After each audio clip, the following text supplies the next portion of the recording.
Hello everyone, welcome to this video.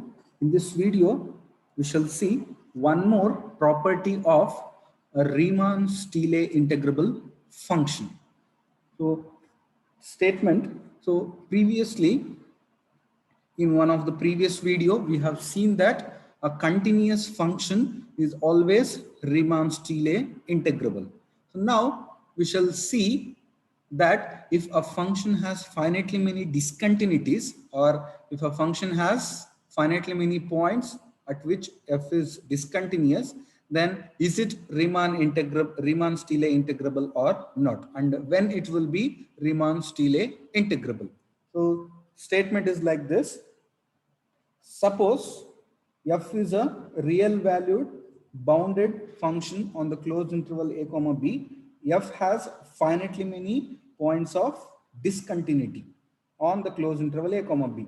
Along with that, alpha is a monotonically increasing function on the closed interval a comma b, which is continuous at every point at which f is discontinuous. Then f is Riemann-Stieltjes integrable on the closed interval a comma b. So this theorem says that if f is a bounded function on the closed interval a comma b and f has finitely many discontinuities, that means at finitely many points, at finitely many domain points, so f is discontinuous, and the monotonically increasing function alpha is continuous at all those discontinuities. So wherever f is discontinuous, at all those points the monotonically increasing function alpha is continuous. So then this combination will give you a Riemann-Stieltjes integrable function. So that is, then f will be a Riemann-Stieltjes integrable function. Okay, so proof.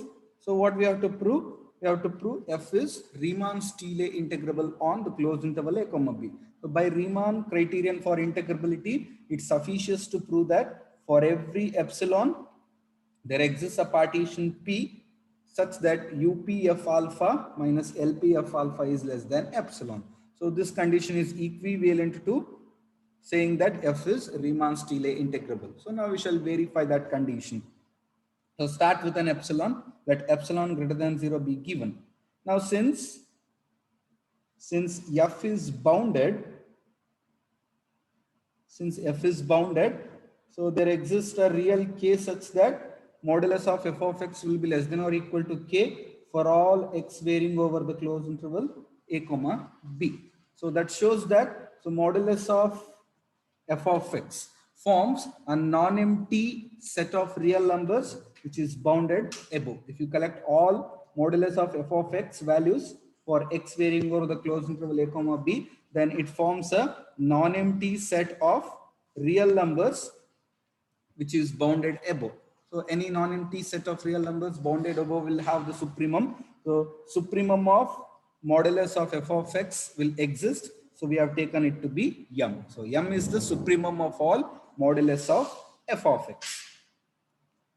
Okay, now once again use the hypothesis. So in the hypothesis, they have said that f has finitely many discontinuities. Now we shall put all those discontinuities in a set, say E. Let E be the set of all points of discontinuity of f in the closed interval a comma b. That is, E is the set of all discontinuities of f in the closed interval a comma b. So E contains all points at which f is discontinuous.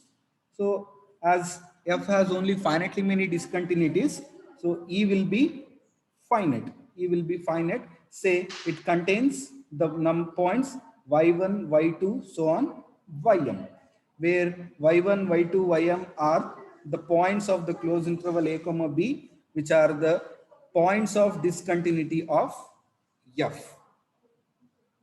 So, but in the hypothesis, once again, they have given that alpha is continuous at each point where f is discontinuous. So as y1, y2, ym are the discontinuity points of f, at each of those points, alpha will be continuous. Now we shall use that fact. Now for any j between 1 and m, since alpha is continuous at yj, by the definition of continuity, for every epsilon there exists a delta. So for the corresponding epsilon by 2m, so there exists a delta j such that distance between alpha of f minus alpha of yj, alpha of y and alpha of yj will be less than epsilon by 2m for all y varying over the domain of alpha with distance between y and yj is less than delta j. So just I have used the definition of continuity of a function at a point. So alpha is continuous at yj. So for every epsilon there exists a delta. So corresponding to the epsilon by 2m, so there exists a delta j with the property distance between alpha of y minus alpha of yj is less than epsilon by 2m whenever distance between y and yj is less than delta j. Or equivalently, it is true for all points in the closed interval a comma b such that y varies over the delta j neighborhood of yj. So distance between y and yj is less than delta j means y varies over the delta j neighborhood of yj. As we are on the real line, neighborhoods are nothing but open intervals. So y varies over the open interval yj minus delta j, yj plus delta j. Okay, so now we shall choose two numbers uj and vj such that so yj minus delta j is less than uj, less than or equal to yj, less than or equal to vj, less than yj plus delta j. So that is yj belongs to the closed interval uj vj, which in turn will be contained in the delta j neighborhood of yj. You can see here. So yj varies over uj vj. So that is yj will be in the closed interval uj vj, and uj vj are in between yj minus delta j and yj plus delta j. So this interval will be contained in yj minus delta j, yj plus delta j. So that means for each j, alpha is continuous at yj, so that we can find a neighborhood around yj such that so yj belongs to some closed interval uj vj, which is in turn contained in the delta j neighborhood of yj, right? So here in this inequality, so uj is less than or equal to yj, less than or equal to vj is there. So here there are two possibilities, that is less than or equal to. So when we need the equality condition and when less than condition is enough, so that is can be verified by, so observe that, so we are doing this for each discontinuity, right? So we are arguing this for each discontinuity yj. So where are the discontinuities? So discontinuities are from a to b,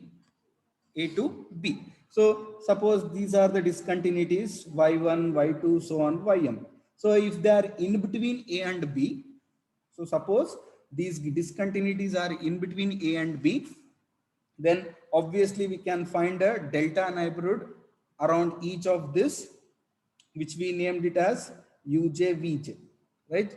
Uj vj. So in this delta neighborhood, we will be finding some delta neighborhood in which we will be considering the closed interval uj vj, or it is enough to consider the open interval also. So that means whenever the discontinuities are in between a and b, then so the delta j neighborhood of yj will be entirely contained in closed interval a comma b, such a delta j will choose. So in that delta j neighborhood, so we'll consider actually the closed interval uj vj, or you can also consider the open interval uj vj instead of closed interval also. As it is in between a and b, we can choose uj vj such that uj vj contain the point vj, so that is yj. So just use the density property of cube. So here actually, so this delta neighborhood, delta j neighborhood if I consider, so yj is in between yj minus delta j and yj plus delta j, right? So by density property between any two reals, there is a rational. So I'll take it as uj, and between these two, there exists a vj. So what that means? So yj belongs to the open interval vj, that is uj, vj, which in turn contained in the delta j neighborhood of yj. So this we can do whenever this discontinuity is in between the closed interval a comma b, in between the closed interval a comma b. But so if that discontinuity is a, if that discontinuity is a, in that case, so the delta j neighborhood will be like this. Delta j neighborhood will be like this because this is the domain of, this will be the domain of alpha. So as the domain of alpha is from close interval A to close interval B, we cannot consider any points outside this range. So if A is the discontinuity point, so for corresponding to A also there exists some delta, and that delta neighborhood will be like this. So actually it will be like this, but we cannot consider the points to the left of A. Only to the right of A we can consider.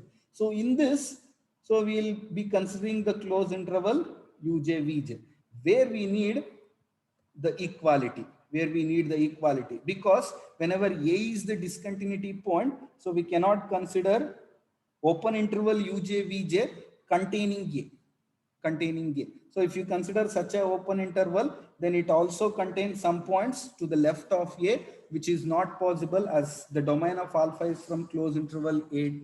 It is closed interval A comma B. So as A is the end point, as A is the end point, so by considering the open interval uj vj, we cannot enclose A inside that, A inside that, because so if this is the open interval uj vj, and if it encloses A, then it also contains some points to the left of A which are not in the domain of alpha, so which will be a contradiction. So we cannot consider an open interval uj vj to contain A, so we have to strictly consider closed interval uj vj to enclose A. So there are two kinds of discontinuity points here. So discontinuities in between A and B, and if A or B are discontinuities. So if discontinuities are in between, so open intervals uj vj are enough to enclose the discontinuities. If A or B is a discontinuity, then we have to consider the closed interval uj vj to enclose A or B. So if A is a discontinuity, then the closed interval uj vj will be actually A vj, A vj. So A will be the first point. If B is a discontinuity, so then in that delta neighborhood, you will consider the closed interval uj vj, where vj will be actually B, that will be the end point. So for the rest of the points, we can consider the open interval. So this is what we assert here. So we can choose delta j's such that the intervals, closed intervals uj vj are disjoint. So what we are doing here, so in the closed interval a comma b, so we are searching for discontinuities, and around each discontinuity we are getting a delta neighborhood in which continuity holds. So we can, by choosing delta j sufficiently smaller, so we can make this neighborhoods do not overlap.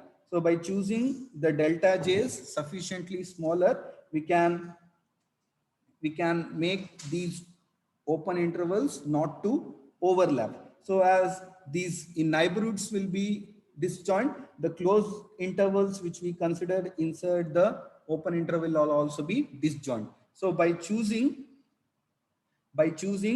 sufficiently smaller delta j's, we can make the closed intervals uj vj are disjoint. Okay, now, so what are these closed interval uj vj?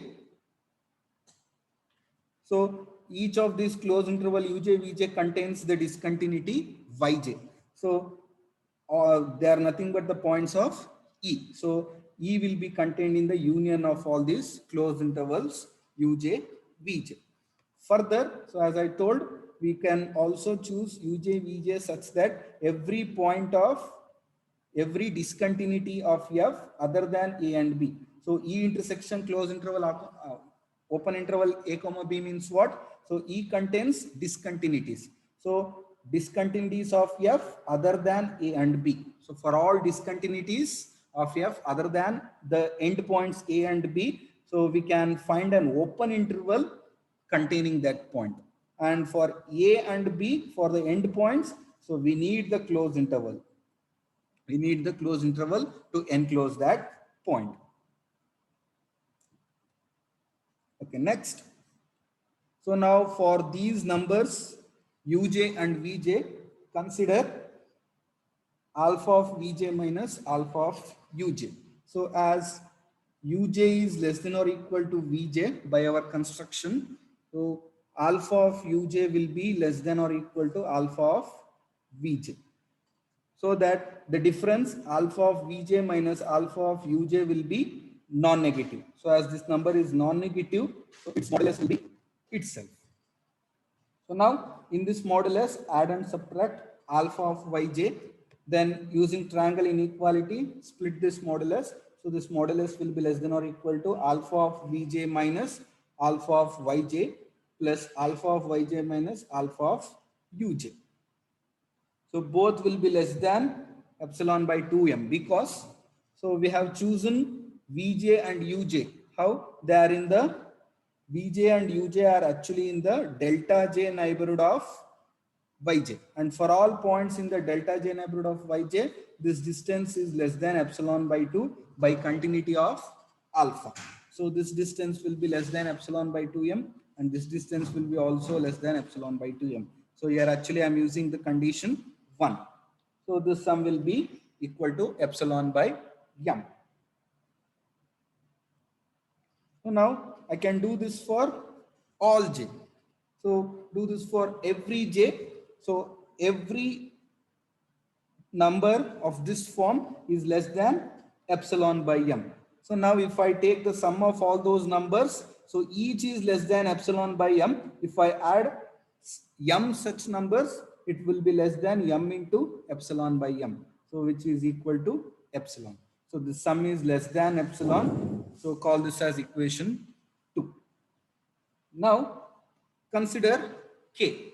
So k to be K is obtained from closed interval a comma b by removing the segments uj vj which contain discontinuities of f other than a and b, right? So e intersection open interval a comma b means what? So e contains discontinuities of f, that is we are considering only those discontinuities of f which are in between a and b. So if a or b is a discontinuity, we will handle those later. So this is the domain of f, and in this domain there are some finitely many discontinuities of f. So they could be in between a and b and they could be a or b also. If suppose they are all in between, so all discontinuities are in between, so around each of this discontinuity we have found a open interval. So right, so around u1 y1 we have find u1 v1, around y2 u2 v2, around ym um vm. So now what we'll do is we'll remove this segment. We'll remove this segment so that the discontinuities will be vanished from the closed interval a comma b other than a or b if they are discontinuities, right? So now as we have open intervals uj vj containing the discontinuity yj, so we remove this segment. So what is k? K is closed interval a comma b minus union of all uj vj. So each time we are removing the open interval uj vj from closed interval a comma b. So in that case it will be like this. So closed interval a comma b around so u1 v1, so this will be removed. So this section will be removed from closed interval a comma b. Then u2 v2. So this section will be removed from close interval a comma b like this. So all these segments which enclose discontinuities are removed, so that all the discontinuities of f are removed other than a or b. If a and b, a or b is a discontinuity, we can discuss later, but except a and b. So if a and b are not discontinuities, so then all the discontinuities will be in between a and b, and each of is enclosed by an open segment, that is segment. So now we are removing those segments so that the discontinuities are removed. So now the only remaining are A or B. So if at all A or B is a discontinuity, so then how we are handling those? So if A is a discontinuity, we cannot consider an open interval containing A. So we need to consider closed interval UJVJ, right? Closed interval UJVJ. But we are removing only the open interval, right? So what we are removing? We are removing only the open interval so that A remains as it is. Similarly, if at all B is a discontinuity, so to enclose B, we will be considering some closed interval UJVJ, right? So that B will be inside this closed interval. Now, once again, only we are removing the segments, that is only we are removing the open interval so that the end point B remains as it is. So A and B will be remained in the K. So all the discontinuities of F are removed other than A or B. So if A or B are discontinuities, then only we will discuss this special case. So if at all A or B is a discontinuity, they are left. So they are left in K. But as we have removed this part, from closed interval A comma B, so there is a big gap. There is a big gap around A, so that we can consider a neighborhood of sufficiently smaller radius so that it will contain no point of closed interval A comma B. It will contain no point of closed interval A comma B, so that A will be a isolated point of K. Similarly, after removing this segment, so only B will be remained, and around B, so there will be no points of closed interval A comma B. So once again, B will be an isolated point of K. B will be an isolated point of K. So, and we know that at isolated points, a function is always continuous, So now K means what? K is got by removing the segments Uj, Vj from closed interval A comma B. So after removing each of these segments, all the discontinuities of F will be removed, only A and B will remain. But A and B will become isolated points of K, so that F will be continuous at those 2 points. And as all the discontinuities are removed, so F will be completely continuous on K. So as K is free from all the discontinuities of F, so on K, F will be completely continuous. So that is what we have written here. So if A or B is in E, then A or B will be isolated points of K, so that F will be continuous at A and B. Hence there will be no points in K at which F is not continuous, because we have removed all the discontinuities by removing the segments. So K will be free from all discontinuities of F, or in other words, F will be completely continuous on K. So now we observe that K is a closed subset of compact set closed interval A comma B. So K being a closed subset of compact set closed interval A comma B, hence it is compact, because we know that closed subsets of compact sets are compact. So now why it is a closed set? So by our definition, K is closed interval A comma B minus this set. So A minus B can be written as A intersection B complement. So closed interval A comma B intersection complement of the second set. Observe the second set. So it is union of open intervals. So since this is the union of open intervals, it will be open because all open intervals are open on R. So union of open sets is again open. So the second set is open so that its complement will be closed. So now K is represented as intersection of two closed sets. Note that intersection of two closed sets is once again closed. So K is a closed set. And further, K is intersection of these two sets, so that intersection will be contained in both the sets. So in particular, it will be contained in the closed interval A comma B. So K is a closed subset of closed interval A comma B. But closed interval A comma B is a compact set, as it is both closed and bounded by Heine-Borel theorem. So K is a closed subset of a compact set, closed interval A comma B, so that K will also be compact.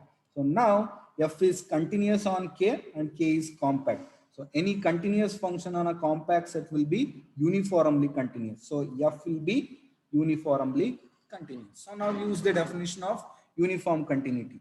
So it shows that, it says that, so for every epsilon, there exists a delta such that distance between f of s and f of t is less than epsilon whenever distance between s and t is less than delta. So for all points in K. Now, to verify the Riemann criterion for integrability condition, so we need a partition. So now we shall construct a partition. So we choose a partition P given by x0, x1, so on xn of closed interval A comma B with the following properties. So the first property is P should contain all UJs and VJs, and no point of open interval uj vj lies in P. And if xi minus 1 is other than uj, then the length of the corresponding interval, that is delta xi, has to be less than delta. So that is, so as we discussed earlier, any partition of closed interval A comma B means it is a set of finitely many points from A to B. So any partition of closed interval A comma B obviously contain the end points. So it will contain A, it will contain B. And in addition to these two, so we have to consider all UJs and VJs. So what are actually UJs and VJs? They are the segments which contains the discontinuity,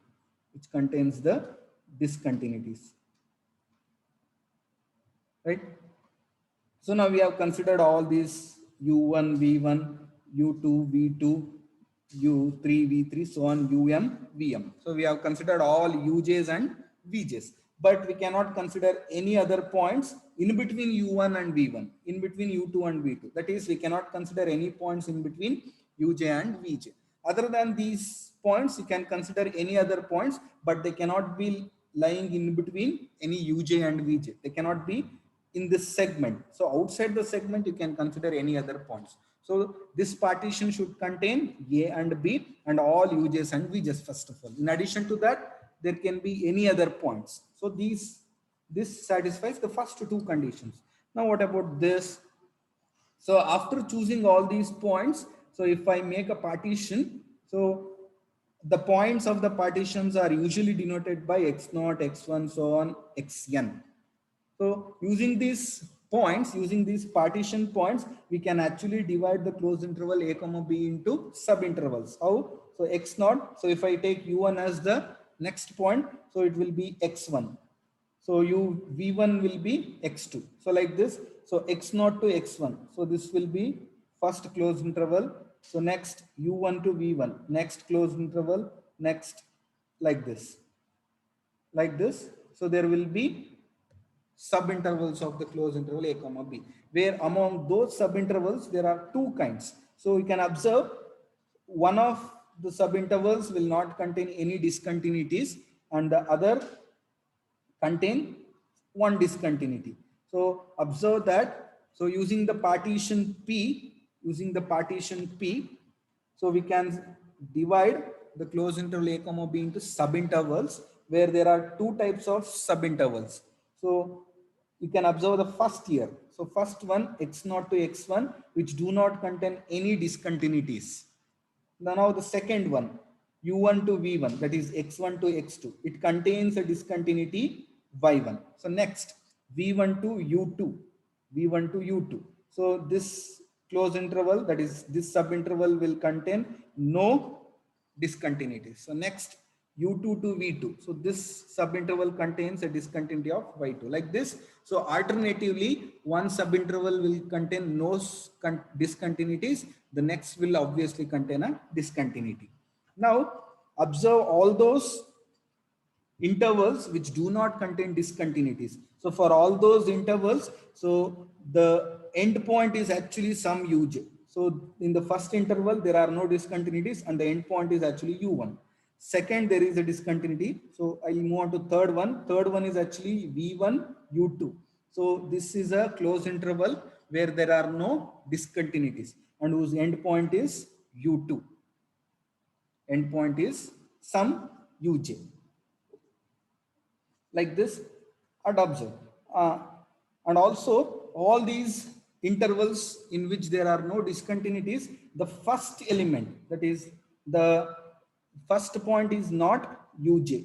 It is not uj. Here it is a, here it is v1. So next it will be v2, like this. So the first point of all the subintervals which do not contain discontinuities are other than UJs, other than UJs. So for all those subintervals, we have to take care that, so delta xi has to be less than delta.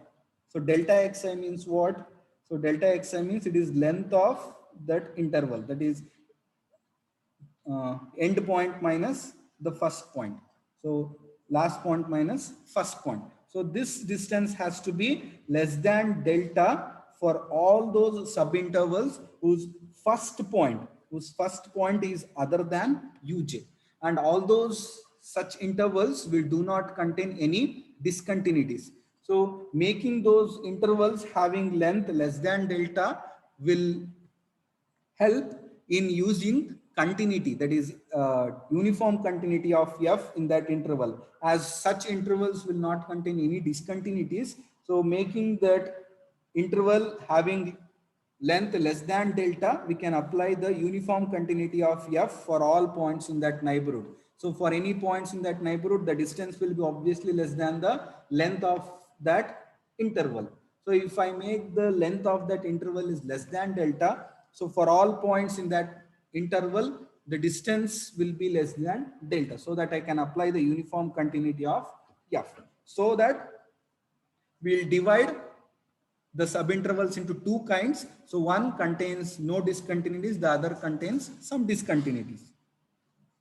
Now we have to make the length of such intervals is less than delta, right? So how to make that? So further, for any ith subinterval xi minus 1 xi, if xi minus 1 is uj, if it is other than uj, so for all such intervals, we have to make the length is less than delta. So we have to make sure that delta xi is less than delta. Suppose for some i, length is greater than or equal to delta. So now consider, suppose there is an interval, subinterval xi minus 1 xi, where this xi minus 1 is other than uj, so that these interval will contain no discontinuity. Such intervals will not contain no discontinuity. So in such a case, if the length is greater than or equal to delta, suppose the length of this subinterval is greater than or equal to delta. So then what we'll do is we'll further divide this interval. So if I consider that section xi minus 1 xi, so we shall further divide this interval into one sub intervals, so that each sub interval will have less than delta length, So that is done by using Archimedean property. So as delta is positive, so there exists a natural number n such that n delta is greater than xi minus 1. So that xi minus 1 by n will be less than delta. So now we shall add these to xi minus 1 repeatedly to get the next points. That is, so now divide the interval xi minus 1 xi into subintervals S naught S1, S1 S2, Sn minus 1, Sn like this, where S naught is the first point xi minus 1, the last point Sn is xi, and middle points.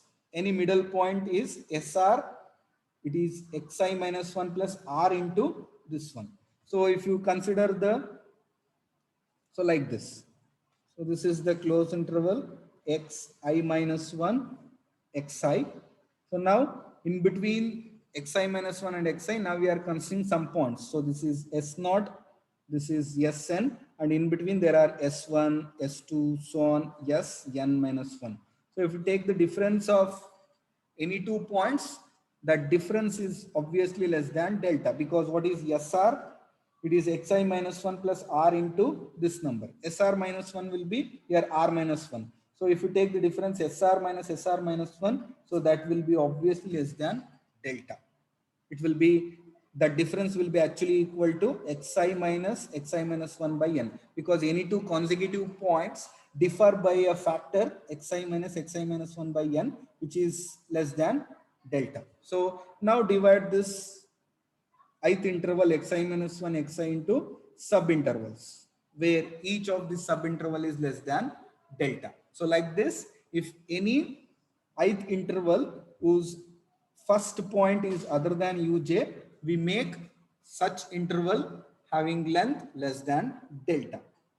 So by repeating this for all such intervals, finally we obtain a partition P of closed interval a comma b with desired properties.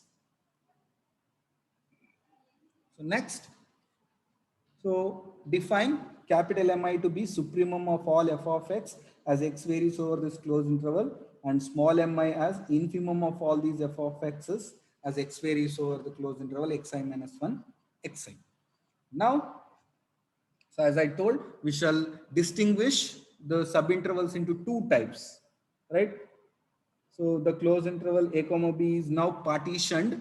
So this partition divides the closed interval a comma b into subintervals, where some subintervals contain no discontinuities and some subinterval contain a discontinuity.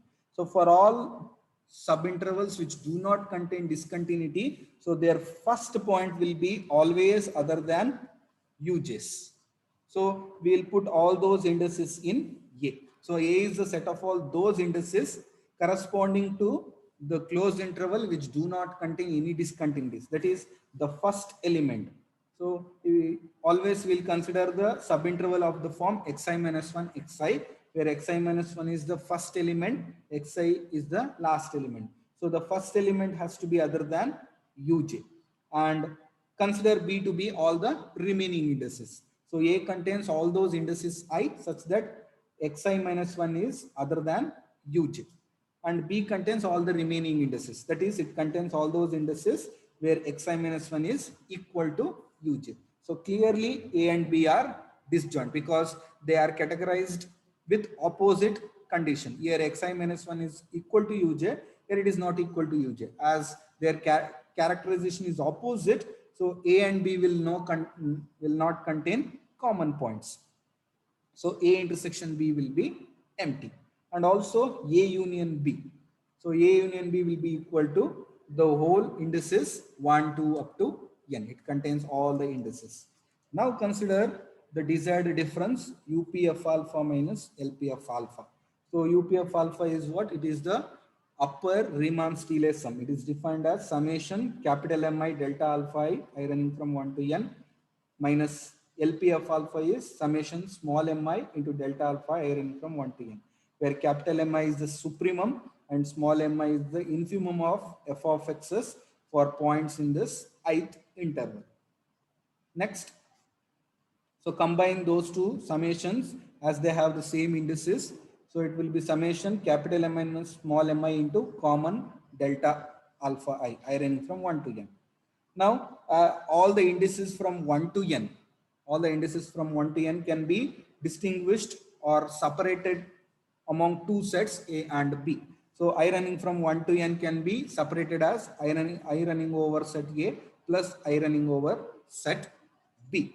Now for all indices varying over A, so for all those indices, So delta xi is less than delta. We have made the length of such intervals to be less than delta. So now if you consider any 2 points in that interval, their distance will be obviously less than the length of that interval, which is in turn less than delta. So distance between s and t is less than delta, so that f of s minus f of t, this distance will be obviously less than epsilon. So this is by uniform continuity of f. Now observe that, so in previous proofs also we have seen capital Mi minus small mi is supremum of all the terms f of s minus f of t, as s and t vary over the closed interval xi minus 1 xi. So capital Mi minus small mi is actually supremum of these numbers. But by this condition you can observe epsilon forms an upper bound for these numbers. So epsilon is an upper bound, capital Mi minus small mi is least upper bound. So least upper bound will be always less than or equal to any other upper bound. So capital Mi minus small mi being the least upper bound of these numbers will be less than or equal to epsilon, which is an upper bound. So now for all such indices, if I consider the summation, so capital Mi and small mi is less than epsilon, less than or equal to epsilon, so that you can take it outside the summation delta alpha I running from 1 to a. So I running from I varying over a. So which is less than or equal to summation I running from 1 to n. So here the summation was just varying over a. Now I am considering all the indices. So that means we are considering extra terms. That is, we are considering the summation with respect to the indices in B also, right? So A plus B is, that is A union B is the set of all indices from 1 to n. So here I was varying over only A. So for that we are considering the remaining indices also. So this summation will be bigger than this. That is, this will be greater than or equal to this one. But summation delta alpha I running from 1 to n is what? It is alpha of B minus alpha of A. So therefore, summation I running from A is less than or equal to epsilon into alpha of B minus alpha of A. Now, for all I running over B, in fact, for all indices I, we can see this. As for all A, we have already evaluated this summation.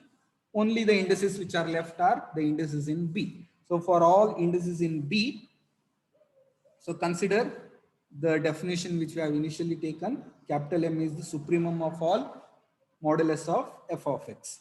So modulus of f of x is less than or equal to m means f of x lies in between minus m and plus m.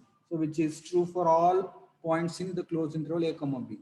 But closed interval a comma b is now subdivided into intervals using the partition. So for any subinterval xi minus 1 xi also, so for points in that interval also, the inequality holds. That is, as x varies over the closed interval xi minus 1 xi, f of x lies in between minus m and plus m. That is, for all points in this interval, m actually is an upper bound for f of x. But we have mi to be the supremum of all these values in this for these points. So mi is the supremum of these numbers, that is least upper bound, and m is a upper bound. So mi will be less than or equal to m. Now observe that minus m is less than or equal to f of x for all x in this interval. It means minus m is a lower bound. But for all those numbers, we have taken small mi to be the greatest lower bound. So mi is the greatest lower bound, minus m is a lower bound. So small mi will be greater than or equal to minus m. So now if I consider capital Mi minus small mi, so multiply minus to this inequality, so that you will get minus mi is less than or equal to plus m. So now add these two inequalities. Add these two inequalities. That is, mi is less than or equal to m, minus m is less than or equal to once again m. So this will be less than or equal to 2m.